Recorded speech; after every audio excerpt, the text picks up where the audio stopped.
Bonjour à toutes et à tous et bienvenue dans ce nouvel épisode du Digital Download. Oops. Good afternoon, good morning, and good day, wherever you may be joining us from. Welcome to another edition of the Digital Download, the longest-running weekly business talk show on LinkedIn Live, now globally syndicated on TuneIn Radio through ABGR, the world's #1 business talk, news, and strategy radio network. Today on the Digital Download, we're stopping the endless strategy meetings and getting to work. We have a special guest to help us with the discussion, Simon Hartley. Simon is an elite sports psychology consultant who coaches individuals, teams, and leaders to perform at their absolute best. But before we kick off the discussion, let's go around the set and introduce everyone. As we're doing this, why don't you in the audience reach out to a friend, ping them, and have them join us? We strive to make the Digital Download an interactive experience, and audience participation, as you know, is highly encouraged. Ellen, do you want to kick us off, please? Yeah, thanks a lot, Bertrand. I'm Helen McKenzie, proud associate of DLA Ignite, and contemplating whether I'm going to join Asbertillo as a tech ma. Versus tech bro, in case anyone was wondering. Indeed. Mama, perhaps I should have said mama. Tracy. Thank you, Ellen. Tracy. Good morning, everybody. Tracy Borison, founder of TLB Coaching and Events, proud partner of DLA Ignite, and our resident authenticity champion in the room. I love a good conversation about how to get off the hamster wheel of anything. And fun fact, I was actually in London last October attending one of Simon's events, which is the reason I got to meet Adam in person. So there's like lots of good digital download vibes happening on this panel. Had you already met Tim at that point? I had, because Tim had been in Calgary. I came out to stalk Tracy in Calgary. Adam. Hi, everybody. I'm Adam Gray. I'm co-founder of DLA Ignite and co-founder of Asbertillo.ai, your employees' authentic voices, your company's strategy scaled safely. Wow. I'm very much looking forward to this. Taglines. Can we just celebrate that tagline? I haven't heard it yet. It's good. I like it. Excellent. Tim. Yes, thank you. Welcome, everybody. My name is Tim Hughes. I'm the CEO and co-founder of Asbertillo.ai. Also famous for writing the book Social Selling and Influence, using social media for cold outreach and new business sales. Thank you very much, Tim. And myself, Bertrand Godillot. I am the founder and managing partner of Odysseus & Co. and a co-founder of Asbertillo.ai. I don't know the tagline yet, by the way, Adam, so you're going to have to share that. As I said, this week, we will talk with Simon. For almost 30 years, he has worked with top-tier athletes in Formula One, Premiership Rugby, and the Olympics, helping them amass around 50 world championships and records. Let's bring him on. Hello, Simon. Welcome, Simon. Thank you very much. Thank you. Hello, Simon. Why don't we start with having you telling us a little bit more about yourself and what led you where you are today? Yeah, sure. I'm in sweltering hot North Yorkshire in the north of England. My background is sports psychology, as you said, working with sports teams and athletes, helping them to win medals and trophies and championships. But my real passion has always been to figure out what makes the best in the world different. What do they do differently? How do they think differently? How do they take on challenges differently? How do they negotiate risks differently? And I don't do it just because it's interesting, although it is genuinely very interesting. I do it to help people adopt those principles for themselves and be able to become great at whatever they do. Excellent. Well, thank you for that intro, Simon. And we are going to start with what we call the foundational question. So here we go. Why businesses, do you think, get stuck on the hamster wheel of innovation conversations instead of taking actions? Yeah, it's a great question. And actually, you could widen the question to why do human beings get stuck talking about things rather than actually doing them? But in business, I don't think there's one point at which we get stuck. I think there are several. if I think back in the journey, do we actually recognize and identify the need for change? Do we actually pick our heads up often enough and say, does this thing work? Should we really change it? Is there a better way? And a lot of people are so kind of head down in the mire. They've got so much stuff going on. They're overwhelmed. The bandwidth is stretched to breaking point already. They're driven by their targets, their KPIs, their priority, whatever is in front of them. And it's usually a very, very short-term thing in the corporate world. And so lots of people don't even lift their heads up to look. And even if they do look, do they think, oh, you know, I'm already exhausted and I've got so little bandwidth. I'll get round to that tomorrow or next week or next month. If they've seen it and they're not a senior member, do they have the courage or the permission or the scope to put their hand up and say, I think I've spotted something that we should be changing, that we should be doing differently, or there's an opportunity in front of us? Or even, I've had this really bold idea about where our market's moving, and I think we could do with a radical change. I mean, if you think about how commonly those things happen in business, in my experience, they're actually pretty rare. And that's just getting us off the blocks. That's not turning ideas into reality. That's just capturing an idea or a thought or a challenge in the first place. So I think that's maybe where we get stuck before we even start generating ideas and before we even start trying to turn them into reality. If I could add something there, because that makes me think, I'm thinking about the visual of the hamster wheel, right? And one of the things that I think also happens is we get caught up in this, we're moving, right? We're moving. So that's the point, right? Like we should be doing stuff. We're doing many things. We're checking boxes. We're attending events. We're whatever your list of things are, right? And we're doing a lot of them. And now we have AI, so we can do more of them, which really makes the hamster wheel spin faster, right? But we still don't go anywhere. And so being able to stop long enough to understand what's the difference between movement, or how do we define movement, versus momentum, right? I think that like forward motion is something that if we're just checking movement, this happens in marketing a lot, right? Like people track tasks. How many emails did we send? How many posts did we post? How many? And it just is like, just do. Yeah. But it doesn't actually take us anywhere. And we didn't stop to ask whether or not it took us anywhere. And are we closer to something meaningful, something important? And the answer is often we're not, but we don't realize that we're not. Well, or like you said, do we have the confidence to be able to say we did all this stuff and it didn't move us any closer to our target? Because that sounds like could sound like we failed, right? Like what we're doing isn't working. Instead of being like, okay, we're all committed to going here. What we've tried didn't take us there. So what else can we try that will take us there? Instead of getting stuck or even like defend, because I've been in corporate cultures too, where that now you're like defending, right? Like, well, it can't be me who was wrong. I'll get fired, right? So like now I just like distract. Instead of taking ownership, we distract, and then we don't actually go anywhere else. Still stuck on the hamster. Yeah, and I think there's the corporate version of that. Many people can understand, because you're right, people get defensive. Actually, I think even solo entrepreneurs have a version of this, which is that they kind of become defensive. They defend against themselves, if you know what I mean. They're busy doing stuff and they want it to be productive. They want it to take them in the right direction. It was their plan in the first place. Who comes up with a stupid plan? Therefore, if I came up with it, it can't be stupid, right?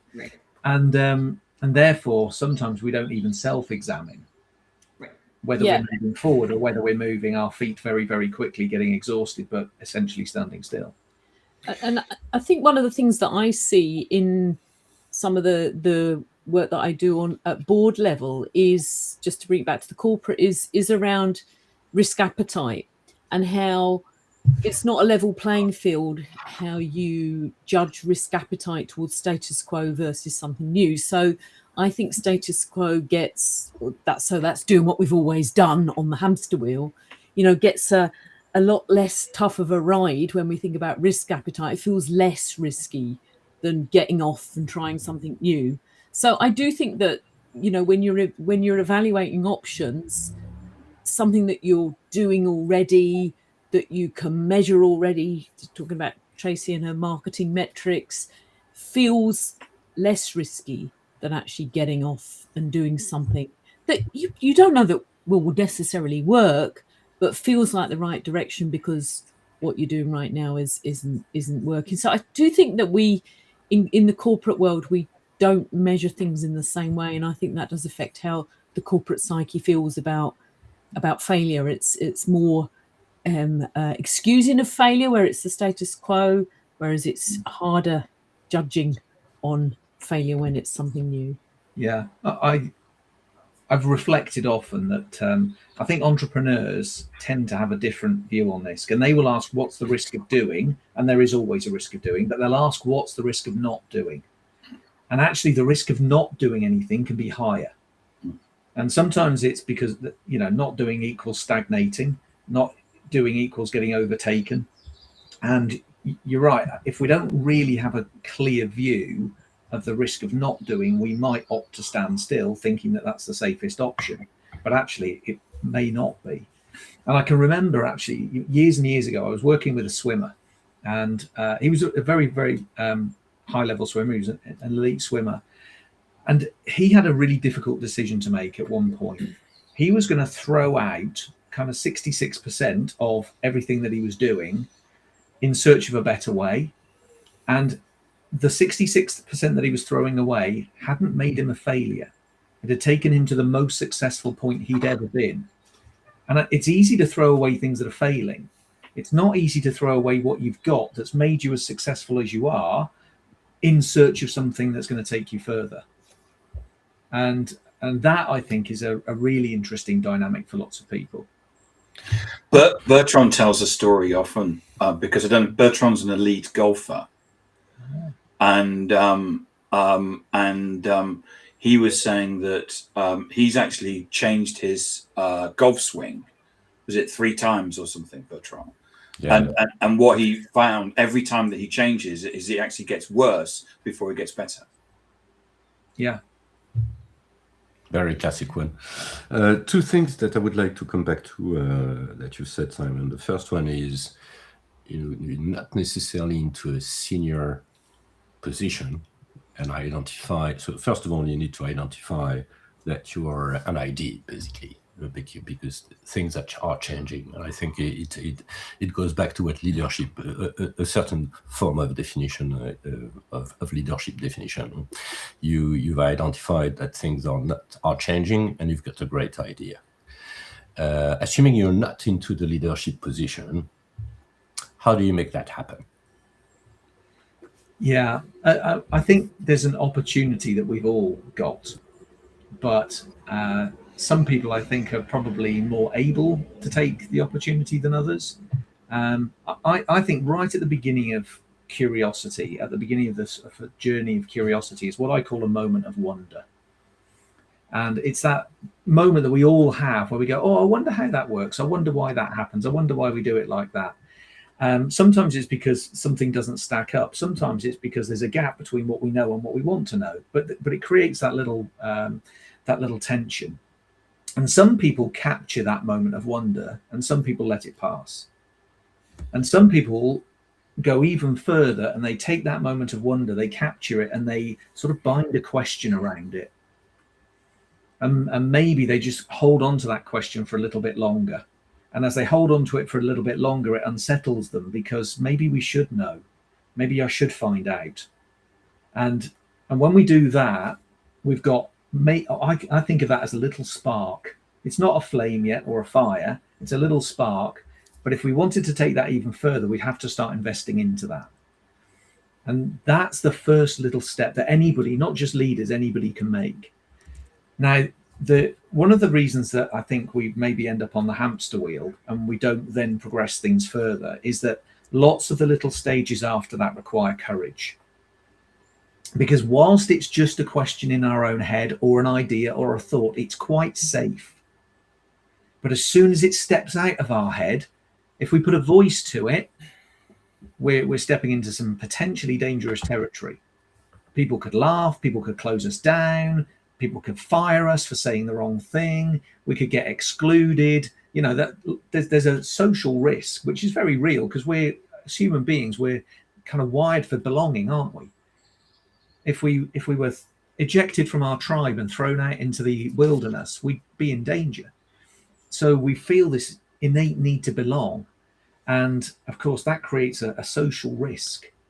So are we willing to put a voice to this thought or this question or this challenge or this idea that maybe we need to break the status quo? Or do we keep it nicely, safely locked inside our own head? And maybe that little spark, if we think that could become dangerous, maybe we just squash it down and extinguish it, because that's the safer option.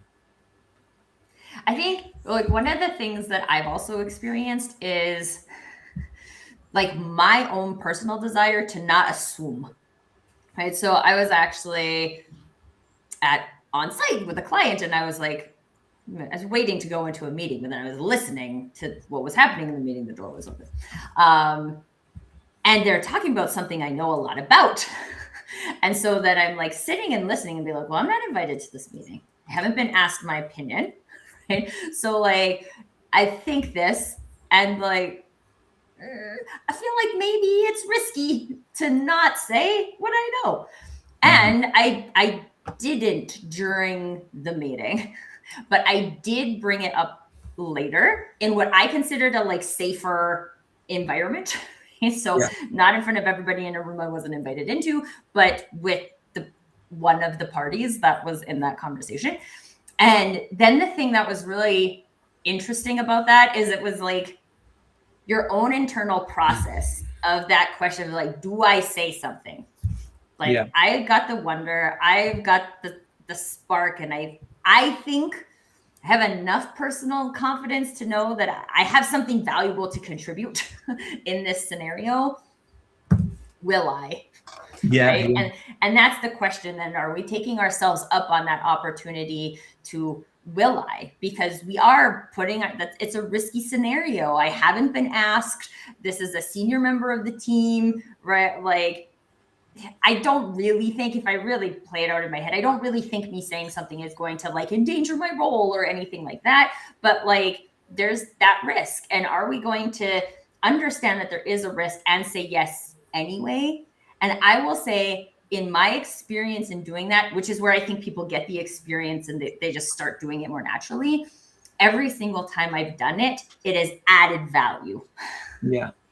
Whether that means it takes the conversation in a different direction, whether it means it creates what needed to be known to make a decision, it has always been good, and it has always been celebrated by the other parties. And I think if a lot of people ask like my early bosses, like when I was young in my career, I didn't always do it maybe in the best way. I've learned different strategies over time, but I've always like taken the risk. And I think that that's what you're speaking to, Simon, with even, and Helen, you were talking about like, how do people manage risk? There are some people that are just like, I'm more willing to take that risk than some other people. But then when we talk about innovation, I think that buries a lot of ideas because we're waiting for somebody to have the confidence instead of maybe from a leadership perspective, inviting people to the table to share their expertise. Yeah, and inviting them to openly challenge what we've got and give them a space that feels safer. Absolutely. Right. Yeah. But interestingly, I think the psychological comfort element of all of this plays a huge role. So whether we feel safe or not, whether it looks like a risk, whether we've got the courage to do it, that's one element. But I think there's another element that also squashes innovation. And that's that innovation often requires time. It requires us to, what I describe often as, hold the question open, hold space for what if, not close it down and try and dash for an answer too quickly. But of course, the world likes certainty. Human beings like certainty. Corporate environments reward certainty often. We want an answer. We need an answer. We don't actually leave the question open long enough to explore it, Because if we're going to get innovation, we need time to actually explore things, to try new possibilities, to imagine new futures, to come up with some stuff that might be bold, might be out of the box. That's all going to require time. And if we need answers now, and if leaders feel like it's almost their duty to provide an answer and to provide certainty now, we're going to crush innovation. We're literally going to squeeze it out of our time frame here. So I think there's some psychological comfort or discomfort around that, which, if we're not careful, could also extinguish innovation. But how do we balance these two opposing concepts? Because I've worked in organizations that have been incredibly innovative and never got anything done because they were so busy innovating. They innovated the innovations and nothing ever got to a point where people go, okay, that's what we're going to run with. But equally, I've worked in organizations that have been successful, but within that window of, there's relevance today. If you were making horseshoes 150 years ago, you had a job for life, or so you thought, and it turned out that wasn't the case. So, they're successful in that particular moment or for that particular period, but you could maybe see the end of the road coming and needing to change. So how do you balance those two things? Because you either get stuck and never change, or you're forever changing and never achieve anything. Yeah, that's a really, really good question. I mean, having an understanding, as Tracy said earlier, about where we want to be going, what actual progress looks like, I do think guides that to a certain extent. Equally, though, I mean, I'm a huge fan of being focused and knowing what we're working towards. But equally, I do know that when people genuinely play, they sometimes find answers they weren't expecting that take them off in a completely different and better direction. And if I look at some of the great innovations in history, they weren't intentional. It was a result of somebody noticing. Penicillin is a great example. Penicillin didn't come into being because a biologist was looking for the answer. They just noticed that on the edge, where there was this sort of this juice, that pathogens didn't form. I was like, oh, why there? I mean, that's curiosity at work. Why there? And if we could extract some of that, would it also kill other pathogens? Wow. What have we found here? Can we replicate this? Could this become medicine? It was the same if you look into the invention of the microwave oven. It occurred because somebody was playing around with some radar equipment and their chocolate melted. They're like, oh, would that happen if I put an egg in here as well? Or popcorn? Or what? What's happening? My goodness, these waves are cooking things. And so they weren't looking to invent an oven or an alternative form of cooking. So there is almost a danger to being too focused, I think, sometimes. But if we just innovate for the sake of innovation, we might come up with some really interesting stuff that doesn't take us forward. I agree.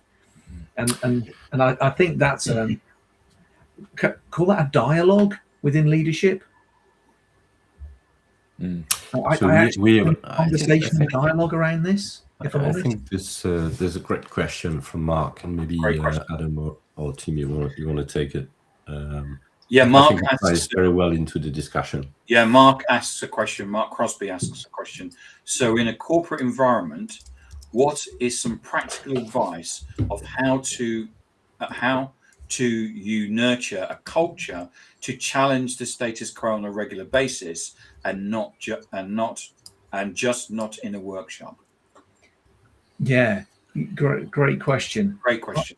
I would ask, how do we have conversations, regular conversations about that stuff? And not necessarily, you're right, in a workshop environment or even between leaders and people. How do we get people talking to people about it? How do we build it into the fabric of our conversations on a regular basis?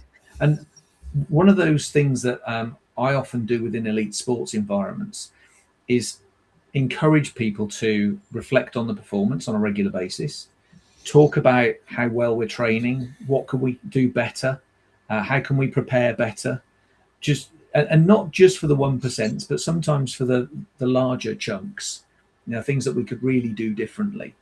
and keep that conversation flowing throughout the whole of the organization. So sometimes it'll be with a coach in the room, sometimes it won't be. Sometimes it'll be with one of the senior players in the room, but sometimes it won't be. Sometimes it'll be just a couple of players leaving a training session, walking off and saying, should we have a chat to the fitness coach about doing the warm-up a bit differently? And if we can get that kind of conversation going on, this is likely to become more cultural. Yeah, and I think, from my experience of a team of 50 people, what myself and the leadership team did was to nurture a culture where any suggestion about anything to do something better, differently, was welcomed, but also to act on that and to make that happen. So it could be anything like, why don't we stagger lunch breaks, or why do we have to answer the phone on all the time? Why couldn't we have times where we just put the phone to voicemail and then we can get more work done, through to bigger things, big transformational things. But also I think that one of the things that we did was try to storytell around that within the team. So it's not just that you've got the bright ideas, but also that you're reflecting back with the team at just a coffee break or whatever, that one of the leader or supervisor would say,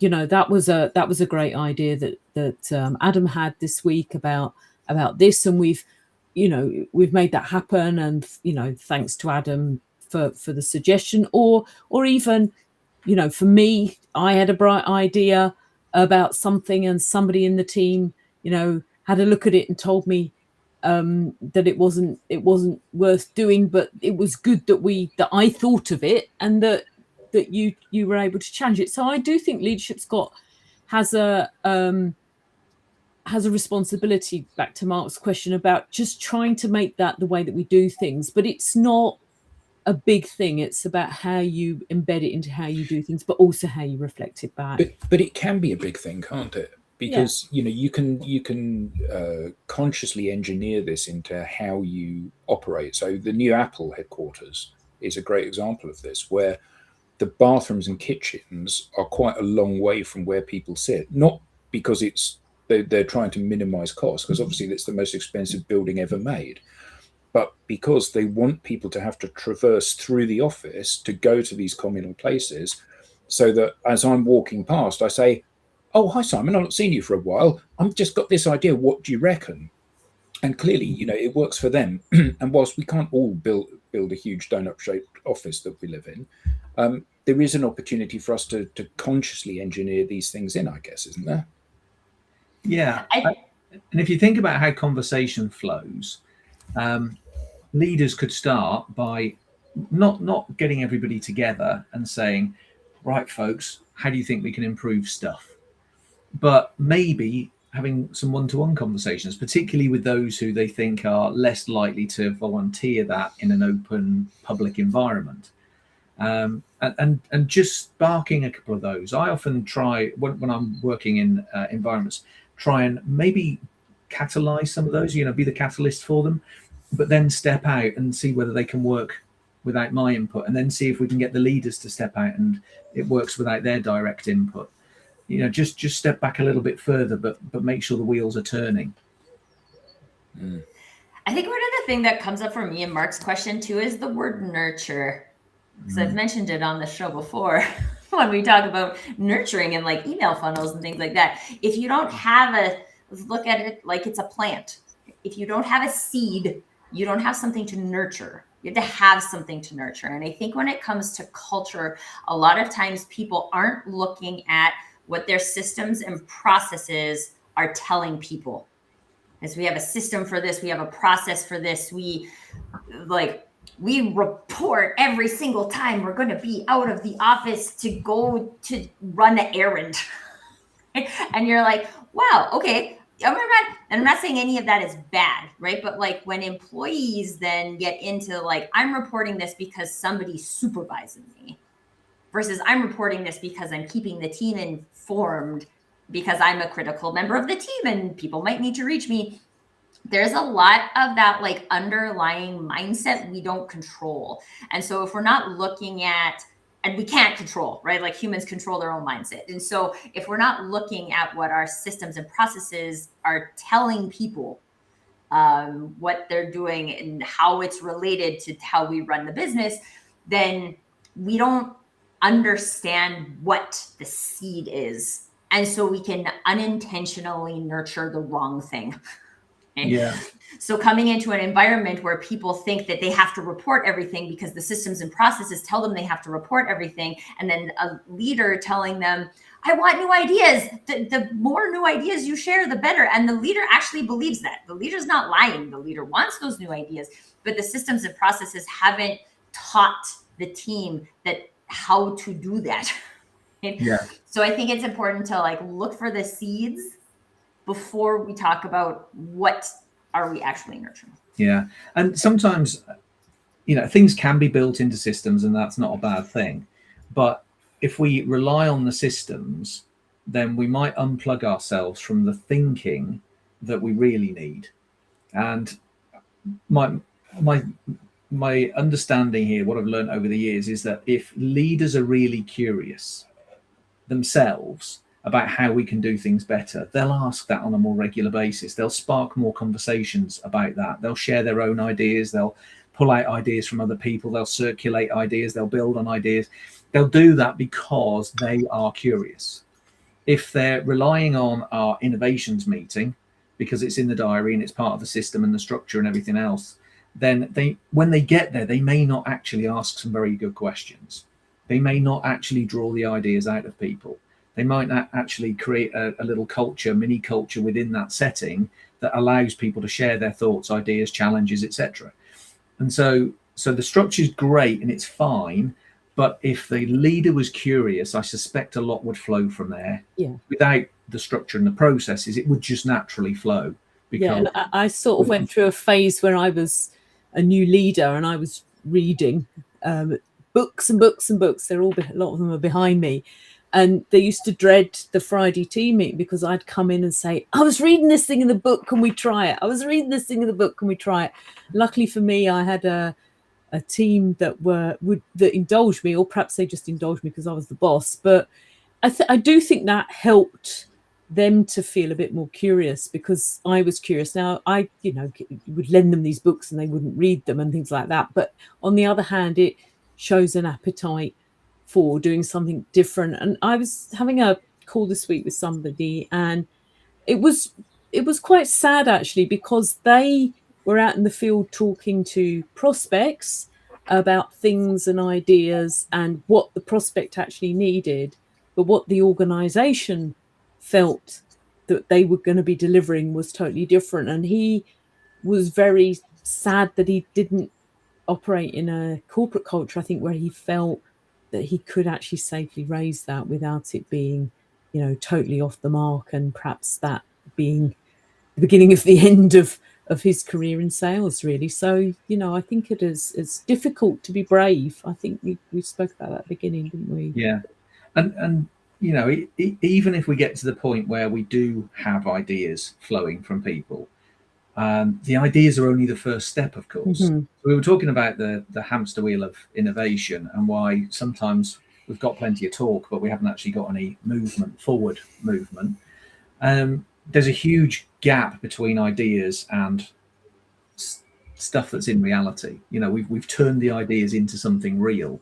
And that, I think, is probably the tougher part of the exercise for many people. I mean, I know lots of entrepreneurs who've got billions of ideas. The ideas are not the difficult bit. Turning the ideas into reality is the difficult bit.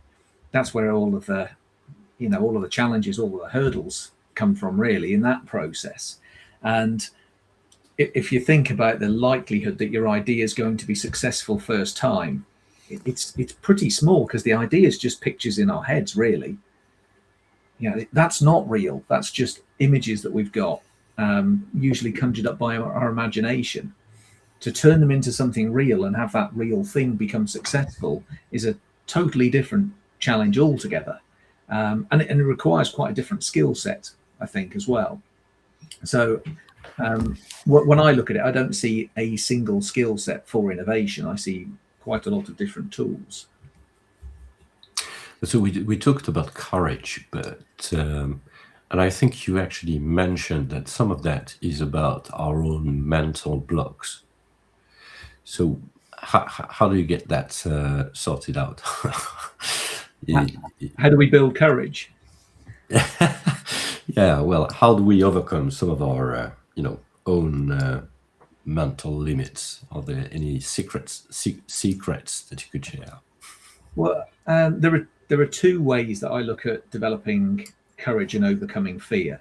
The first, if we look at fear, the first is to understand that most fear is imaginary. It's not something that's real and right in front of us. It's something that we imagine could happen, that might happen. And I give people often a little example. If you were swimming in the sea off the coast of California or South Africa, and you saw this big triangular shape coming through the water, this fin coming out of the water, and you heard the Jaws music playing in your head, what are you scared of? And the headline answer for most people is they're scared of the shark. The truth is you're scared of what the shark might do to you. And what it might do to you is in the future. And it's the same if you think about what might happen if I voice this concern or share this thought. I might get ostracized from the group. I might get verbal barrage from my boss. Because it's what might happen, it's in the future. And the only way we human beings can ever experience the future is through our imagination. So it's imaginary. So if we can understand that it's imaginary, we might be able to change our relationship with that fear. Equally, if we would like to develop courage, courage is our ability to step towards the things we're scared of. And the only way we'll ever flex that muscle and develop courage is by continually stepping towards the things we're scared of, even though we're scared of them, because we're scared of them. And if we do that time after time after time, our little muscle gets stronger and we become a more courageous person. And if we do it in multiple different domains, we start to understand that our courage isn't narrow. It's not purely a contextual characteristic that we've got in one certain circumstance. If we do it in lots of different areas, we start to understand ourselves as a courageous person, see ourselves as a more courageous person. And as a more courageous person, we're more likely to step towards the things that we're scared of. So we can start to both change our relationship with fear and develop courage in combination, if we like. We have to drive that, of course. It's frankly, I'm still getting out of the water though at this point. Well, I think I've shared this on this show before, and honestly, it's like what I feel is one of my biggest parenting wins is that, like, when Nicholas was in kindergarten and we were standing in like the vestibule, he didn't want to go into the class, and I couldn't verbalize to me what he was afraid of, but he was afraid. He's afraid of something, right? This way he doesn't want to go in. And so I asked him if we could practice being brave today. And he thought about it for a minute and he was like, yes. And he took his lunch kit and he went into the classroom. And I was like, that, right? Like, we aren't just brave. We only can practice our bravery muscle in the face of fear. So yeah. Fear is not bad. Fear is good. It gives us the opportunity to be brave. And at the end of the day, we have to be the ones to take the lunch kit and go into the classroom. But at the same time, it's also really powerful to be surrounded by people who are asking you, can we practice being brave today? There's nothing wrong with you being afraid. And would you like to practice being brave today? I mean, I didn't have that as a young employee from a leader. And like, as a leader now, it's one of the things that I think is the greatest gift that leaders can give to people is that, like, you don't know if you're going to be right. And I don't know if you're going to be right. And should we practice it anyway? Yeah.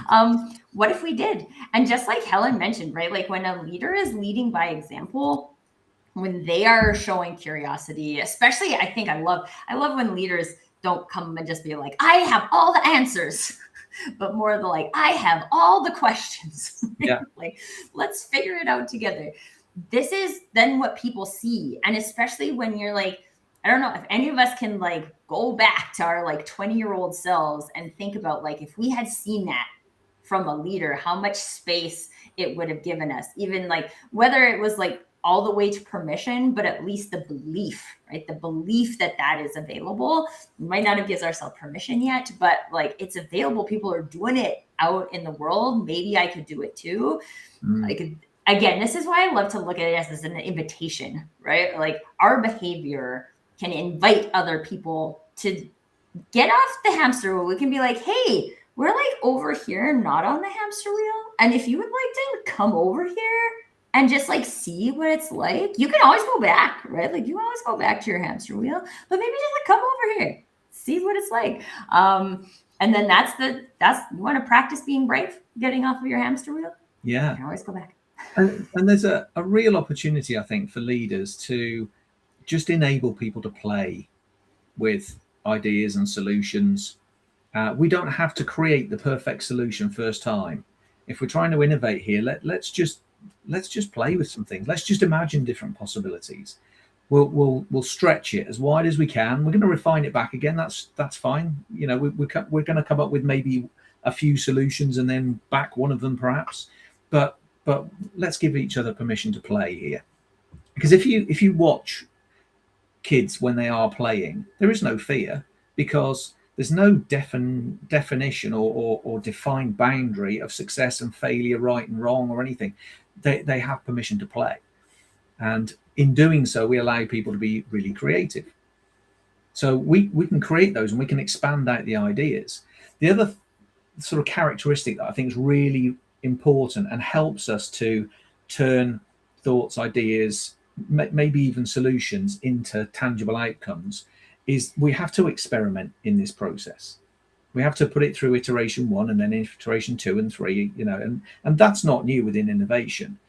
But what I think might be for some people is the ability to truly explore and that characteristic that we could start to flex, become an adventurer, be adventurous.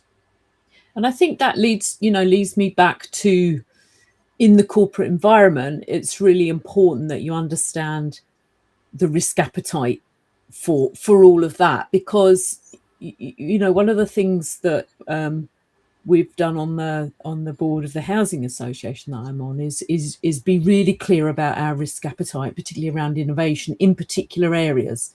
So there's some areas we just don't have a risk appetite at all. We have a very low risk appetite for people going on an adventure, but we've been very clear about that, and so that's absolutely fine. Other areas we want people to innovate, so we've been really clear about that, and I think that then leads us to think about what are the consequences for people when things don't work. Because if you're going to play, if you're going to be adventurous, some things will work and some things won't. So again, if you're very clear about where people can play, let's call it that, and you understand what the consequences are, and they're not playing in areas where there are going to be huge, significant consequences, then I think that is really enabling as well. And I think that's really important, because otherwise you're like a child where you're not setting them any boundaries. Like you go and do that near the edge of the cliff. I'm thinking about where I am. You know, run where you like. There's no boundaries. Just go and play. Well, actually, that's not responsible in terms of managing risk. So I do think that's quite interesting. Now, I was interested because Adam and Tim worked in a really, really big organisation. Was it in the areas where you were encouraged to be a bit more creative? Were the boundaries and the consequences clear, or did you have to sort of fly a kite and be brave? Was it, or you just didn't do it at all? Certainly for me, we were selling a product into some large clients, and it became very clear that the product was great, but the clients didn't really know how to use it. And I said to the VP, we need to sell consulting with this, because that's it's the right thing to do, but B, it's another revenue stream. And I was told, No, we sell software licenses. That's what this business does. So, okay, that told me. And I think that there's a risk, and certainly Tim and I try to not bury any ideas until we've established whether or not they're good or bad within the business. Because we always say we haven't got the monopoly on good ideas, don't we? We do. This is why we have panels like this, because then there's more good ideas. I've got a quick question for Bertrand. So you took your swing apart and put it back together, got to redesign your swing 3 times. Mm-hmm. When did you do it? When I was willing to step to the next level.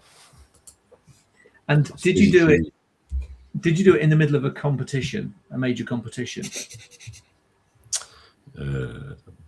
Well, that would have been a disaster, because every single time my entire summer has been a nightmare. So I was doing that. Between seasons, let's put it this way. And if I look at how athletes answer this question, sometimes it's in a training session. Sometimes there's a point in a 4-year Olympic cycle where we say, let's take everything apart. And it won't be 6 months before the Olympics, because at that point we're trying to refine things down. Yeah. But we might do it 6 months after an Olympics, when we've still got 3.5 years left of our Olympic cycle. When I think about golfers and tennis players, they will do it between seasons, not in the middle of a competitive season. They might tweak some things during a competitive season, but they're not going to dismantle their swing or their serve or whatever and put it all back together again, because that would be ridiculous. Like you say, that would be a disaster. So where and when we allow people to play and the boundaries we put on it absolutely are critical, or else we'd create chaos. But if we just keep rigidly doing things the same way we did yesterday, we're also going to create a different kind of chaos. We're just going to stagnate and go backwards. So I think the where and the when are important questions with it. There's also something that like ties this back to the destination for me, right? And again, in sport, especially in like Olympic athletes, right? Like your goal is probably a gold medal, right? Like silver and bronze are nice, but like your goal is the gold. Right? That's what we're all going for. When I look at a lot of the like safe areas to play that happen in marketing, people will be like, subject lines. You can put whatever you want in the subject line of an email. But then there's also a huge disconnect between like how that play actually turns into something meaningful. And so I think while like, I love your example, Helen, because like kids go to the playground to play or a field to play, not the cliff. We have like a water channel by our house, which it like creates electricity, and so it has like a huge undertow. If you fall in, you will die. Right? You will drown. Doesn't matter how good of a swimmer you are. So the kids don't play there. Right? This is an area where the kids do not play. So even foreplay, having that like safe zones is important. But I think it's also important to look at, have we made that safe zone too small? Because now I can't actually play in a meaningful way. Right? I'm not playing towards growth. I'm not playing towards revenue. I'm not playing towards something better. I just am like, here's this little box you can play in, but don't let your friends in. Like now it's too small. And I just see that very often in marketing. Yeah. And one of the sports teams I work with are a very, very creative team, the Fiji Rugby Sevens team. They're known for being incredibly creative and flamboyant, and that starts on the training field. And in fact, it cannot culturally. It starts in fields. Just without posts or without lines on the field, they just play, and gradually it moves towards a training field, and then it moves towards a competitive training field with a stadium around it, and then there's a gold medal at the end of it. And each movement allows them to bring that creativity a step further. they hone it in one environment, and when it's working really well and they can trust it, they'll bring it into another environment, and they'll hone it there, and then they'll bring it into another environment, and so at each stage they're sort of battle testing it towards reality. They're not hoping that they can take it from a field with no posts and no white lines on the floor and just a bit of sand next to the road, and all of a sudden import that into an Olympic final, into a major stadium. But they will take it through little stages along the way. And I think we can kind of do the same with any element of creativity. We can get it much closer to our cold face, our sharp end, whatever that happens to be, our commercial output. But we don't have to lose the play that underpins it. We just have to understand how it all knits together. Simon, this has been great. Thank you very much. Where can we learn more? Where can we find you? You can find me at b-world-class.com. You can find me on LinkedIn. I would love to connect on LinkedIn. And the YouTube channel is at Simon Hartley. Okay. And fun fact, you can also find Simon in Calgary Wow. in April of 2027, because Simon and I are doing an activation on how we actually think big, do bigger when it comes to innovation. So if you're in the Calgary area, or if you have always wanted to come to Calgary, this is a good time to do that. Just saying. I would also say, if you're on the planet called Earth and you fancy maybe even getting a flight to Calgary, we'd love to see you there. We are pulling people in from all over the globe, let's be honest. Wow. So you don't have to be native to Calgary to come to this event. And there's a good reason why we've called it Think Big, Do Bigger, because that's exactly what we're going to be doing over the course of 2 days in Calgary. Next so April. much doing. Excellent. Well, certainly, if I were in Calgary, I would attend. Yeah, man, I heard flights are not that expensive. And perhaps Toulouse. if we think there's a direct big, flight from Toulouse, maybe not to Calgary. But if we I'll think big, we might be there. We think But think 3 bigger. things I'm taking away from that discussion. Fear is imaginary. I love this one. Really cool. Really cool. Courage comes from practice. Pretty good as well. We need space to play. Thank you for this one, also, Tracy. And that certainly shed a specific light on the whole Aspertillo experience we've been going through in the last few quarters, but we'll come back to that another day.